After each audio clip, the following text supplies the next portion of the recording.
and they thought I wouldn't be able to finish my video before January ended. Today is a good January the 33rd. Yes, it is.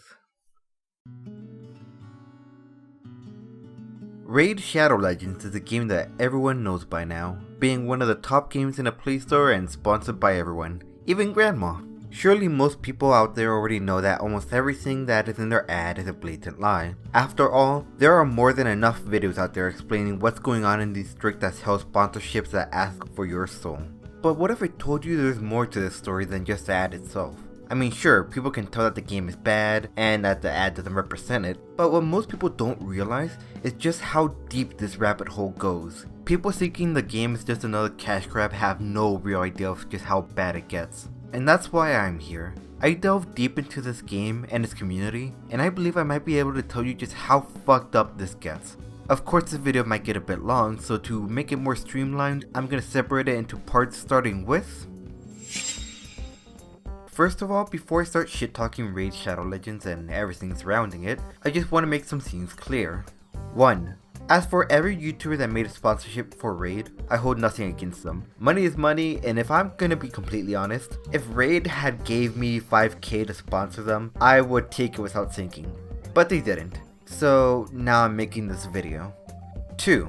I will look at Raid from a gacha game standpoint, so I won't be comparing it to a AAA or other console games except when referencing their ads. 3.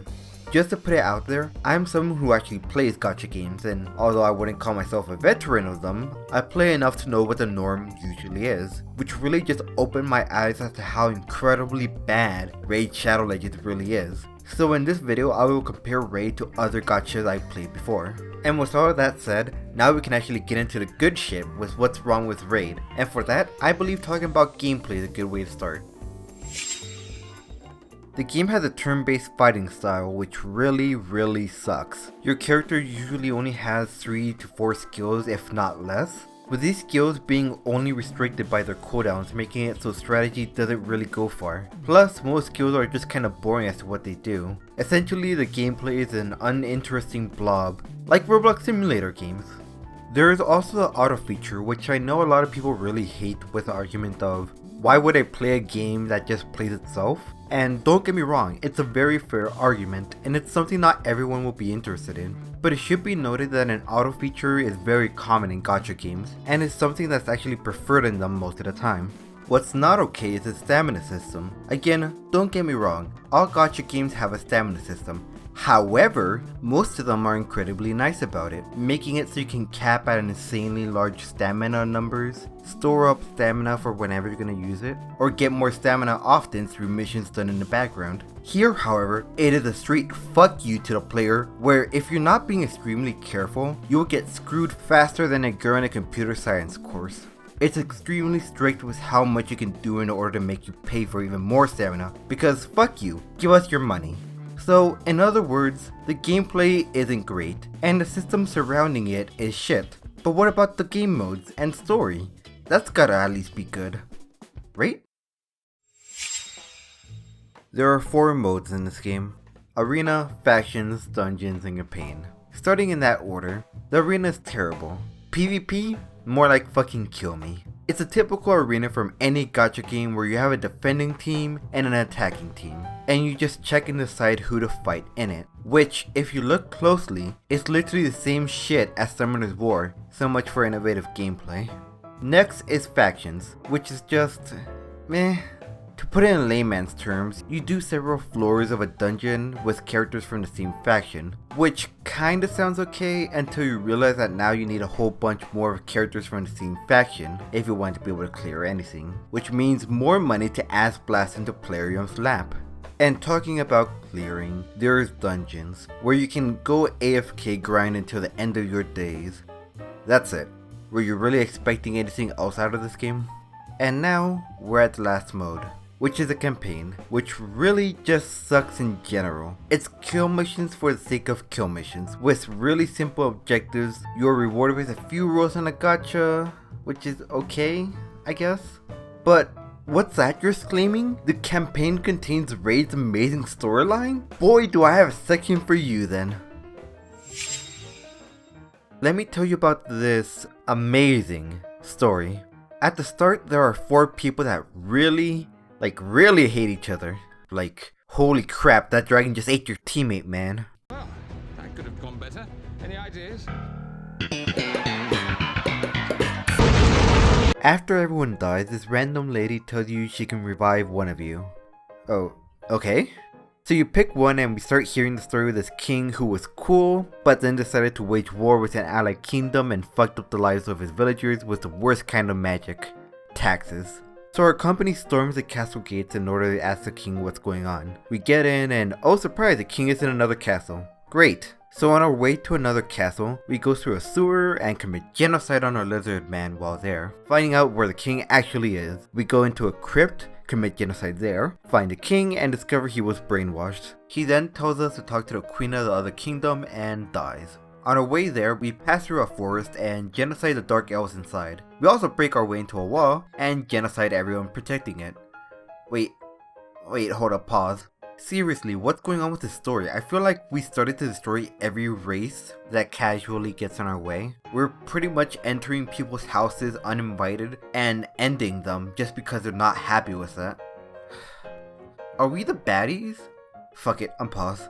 We reach the other kingdom and find the queen that gained the power of the Shadow Queen. Don't ask who the Shadow Queen is because it's never explained. And we find out she was the one who started the war between the kingdoms. Escaping from the palace, we join the refugees, who were being escorted by the Sacred Order. Again, no fucking idea who they are. And we fall into a trap of a sorcerer who has the Scepter of Seros, and again, well, you get it. It's not explained what the scepter is or who Seros is. Also, that's a size, not a scepter. He escapes and the woman from the beginning tells us to chase him. We catch up on a ship and we genocide him and his crew. After finding out about a dark ritual that will happen, we genocide a bunch of animals until we reach a temple, where we find a bunch of people who were brainwashed by Seros, and Arbiter is like, chill, I got this. You get to a castle, and the residents say they just want to chill with you, to which you respond in kind by what else but genocide, which makes them show you a vision of the future where the 4 people of the party are dead. But no one gives a shit, so instead, you murder everyone inside the castle including the guardians of Seros and the demon. But hold up, the vision came true, because to seal the portal of badness, they needed to combine power with their shards. So they prepare to sacrifice themselves, but the Arbiter's like, nah fam, the portal's gonna open again in the future anyway, which will make Seros return, so just chill with us, making the entire journey fucking pointless. Since in the end, you don't really accomplish anything, you just delay the inevitable. It's like Terminator, but if it were written by a kid who plays too much Chinese D&D. This all brings me to the most important question of, who the fuck is Seros? I tried googling it, but at most I put up that he's a Dark Lord? Fuck does that even mean? Does he have absolute power over darkness, control the underworld, or just really gets bullied at school? And while we're on that topic, who am I? The story never explains who I am. Am I the person I revive? Have I taken over someone else's brain? Am I just a collective hive mind that takes control of an army? I get spoken to directly by this woman, so I must be someone. Could it be that I'm Seros? Hell, the only difference between us is that he's dead on the outside and I'm dead on the inside. It's just, who wrote this? Let me just get this out of the way. The reward system for this game fucking blows. The referral code that you get from the raid ads is garbage, and so is this 90-day login shit. And again, I'm not just talking out of my ass here. It's objectively the worst compared to other gacha games. In other gacha games, in only 30 days, you usually get a free 5-star unit, a crap ton of gems, great limit breaking items, or upgrades for your characters. The one here is absolute shit. For your 30, 60, and 90-day rewards, you only get a 4-star for each. Which, by the way, the first one is the best out of the 3, making it so the rewards somehow get worse. For gems, you get a few, and other than that, you just get a ton of shit that is barely worth looking at. I feel like kids in Africa get better leftovers than what Playrium hands out. And after the 90 days are over, you don't get shit anymore, unlike in other games where you get new shit every month. But hey, something is better than nothing, right? Oh, by the way, out of the 15 rolls you get from the 90-day login, only one of them is somewhat worth it. Yay! But why am I complaining about free shit when I can complain about something way worse? Paid shit. Okay, the stuff I was talking about before isn't that important. Maybe it's not a deal breaker for you. Throw it into the trash. Burn it like you burn your money. But here's where shit just goes straight up fucked. And as you can expect, it's all about money when it comes to Plarium. In the store you can buy a wide array of stuff to enhance your gameplay. In other words, here's where they charge you for everything you have. Don't believe me? Let's compare some prices. In Raid, the highest priced pack for summoning is the Ancient Shards pack. It's a 15 pack at $100. You can also buy another 33 Ancient Shards with the gems you get from that pack, for a total of 48 summons. Sounds decent, right? Wrong. Let me show you what you can get in other gacha games by doing the same thing. Crush Fever's highest pack gives you 2,450 gems. That can be used for 50 to 90 summons plus having some left over. Alchemist Code highest gem pack is 13,500 gems, which can get you from 50 to 270 summons. And a Zero Lanes pack is $80 and gives you 9,800 gems, which gives you a total of 179 to 359 summons. But wait, you exclaim while wearing your headband that says Raid Shadow Legends #1. But the packs have better deals so you could summon more shit with them and even buy sacred shards. And to that I say, I fucking know that! It's impossible not to know about these offers because you're pretty much spammed with them. Some people have complained that they've gotten up to 6 packs in a row. And to that I say, how? I've been getting a minimum of 9 every time, and sometimes it goes up to 12 or 13. And the really annoying thing is that it happens every time you go to the main hub, making it so you're forced to see them constantly. Lots of gacha games show you a single offer on a news tab when you log in. But that's the thing, they only do it once when you log in because they're not human trash. And here lies the biggest problem with these packs. It's the only way to buy sacred shards, where you actually have a decent chance of getting 5-star characters. And to make it worse, sacred shards are priced at around $30 per summon, which leads to 2 big problems with these packs. 1. That they're limited with time so you're hurried to buy these packs, making unaware people spend more frequently. And 2. They're overpriced as fuck, asking you to sometimes spend up to $100 in the spur of the moment. In other words, you're fucked no matter what. Hell, even for whales it sucks because even if you don't mind the cost, you're still restricted by how many packs are available with sacred shards in them. If there's none of them left for your big wallet, well, tough luck. If for some reason you think that this game isn't completely made to rip you off, let me explain how incredibly insane the gacha is. There are 4 types of loot boxes: Common, Ancient, Shadow, and Sacred. Common is straight up garbage and is made for getting fodder characters. Ancient is a normal summon where you can get your normal rates for the game. Shadow is like Ancient but only for void type characters. You can think of these like the emos in school whose only weakness is society itself and a Galep Razor.